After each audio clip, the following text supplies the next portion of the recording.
پاکستان تحریک انصاف کے منحرف رہنما علیم خان کی لندن میں مسلم لیگ نون کے صدر میاں نواز شریف سے ملاقات کے ایک روز بعد جہانگیر ترین گروپ کے ناراض اراکین غلط فہمیاں دور کرنے کے لیے ان سے ملنے جا پہنچے ہیں۔ رپورٹ کے مطابق دونوں گروپوں کے درمیان ملاقات اس پس منظر میں ہوئی جب علیم خان جہانگیر ترین کی عیادت کے بغیر لندن سے واپس آ گئے اور ترین گروپ کے اراکین نے کہا کہ وہ علیم خان کو پنجاب کے وزارت اعلیٰ کے عہدے کے لیے امیدوار کے طور پر قبول نہیں کریں گے۔ ترین گروپ کے مرکزی رہنما سعید اکبر نوانی اور اون چودھری نے علیم خان سے علیحدہ ملاقات کی اور حکمراں جماعت پی ٹی آئی میں دونوں گروپوں کے کردار پر تبادلہ خیال کیا۔ دورہ کرنے والے رہنماؤں نے مشورہ دیا کہ دونوں گروپوں کو پی ٹی آئی کو ٹف ٹائم دینے پر توجہ مرکوز رکھنی چاہیے، جس نے مرکز اور پنجاب میں 3.5 سال دور حکومت میں جہانگیر ترین اور علیم خان جیسی سینئر رہنماؤں کے ساتھ ناروا سلوک کیا۔ ذرائع نے بتایا ہے کہ علیم خان گروپ، جو ابھی تک اپنے ٹھوس نمبروں کے ساتھ منظر عام پر نہیں آیا ہے، علیم خان کو وزیر اعلیٰ پنجاب کے امیدوار کے طور پر قبول کرنے سے انکار کی جانے پر ترین گروپ سے ناراض ہے۔ علیم خان گروپ میں موجود ذرائع نے بتایا ہے کہ ترین گروپ کی جانب سے فوری رابطہ علیم خان کی ناراضگی اور ان کی لندن میں جہانگیر ترین سے ملاقات نہ کرنے کے دانستہ اقدام کا نتیجہ ہے۔ 7 مارچ کو جہانگیر ترین کی رہائش گاہ پر جانے سے پہلے علیم خان نے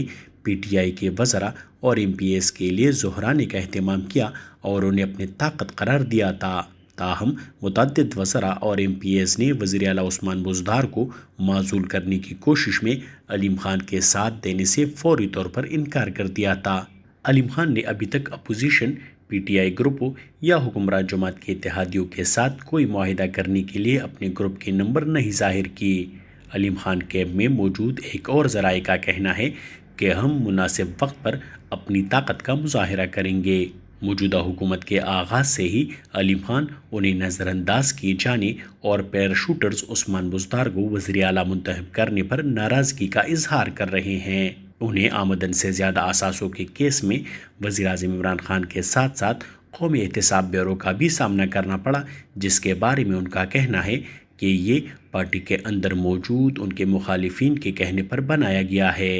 اپوزیشن اور پی ٹی آئی کے ناراض اراکین کی تگ و دو کے بعد عثمان بزدار بھی متحرک ہو چکے ہیں۔ ترین گروپ نے آج اپنی میٹنگ طے کی ہے۔ دوسری جانب وزیر اعلیٰ پنجاب عثمان بزدار نے وزیر اعظم کی جانب سے پی ٹی آئی کے تمام ایم پی ایس کا ساتھ برقرار رکھنے کا ٹاسک سونپے جانے کے بعد پارٹی کی طاقت ظاہر کرنے کے لیے صوبائی وزراء اور ایم پی ایس کے ساتھ ملاقاتیں جاری رکھی ہوئی ہیں۔ وزیر اعلیٰ آفس کے مطابق عثمان بزدار سے 30 سے زائد ایم پی ایس نے ملاقات کی اور ان کی قیادت پر اعتماد کا اظہار کیا۔ ایم پی ایس نے انہیں یقین دلایا ہے کہ وہ ان کے ساتھ کھڑے ہیں۔ حکومت جہانگیر ترین یا علیم خان کے ساتھ حمایت ظاہر کرنے والے مختلف وزراء اور ایم پی ایس کو واپس لانے کا دعویٰ کر رہی ہے، لیکن ساتھ ہی حکومت ترین گروپ کے سینئر رکن اجمل چیمہ کے کاروبار کے خلاف پولیس کارروائی کے ذریعے دباؤ کے حربے بھی استعمال کر رہی ہے اور ایم پی اے خرم لغاری کو ان کے خلاف مقدمات بھی یاد دلا رہی ہے۔ دوسری جانب مسلم لیگ ق کے مزاج میں بھی تلخی آ چکی ہے، کیونکہ انہیں ابھی تک پی ٹی آئی کی جانب سے کوئی قابل قبول پیشکش نہیں ملی۔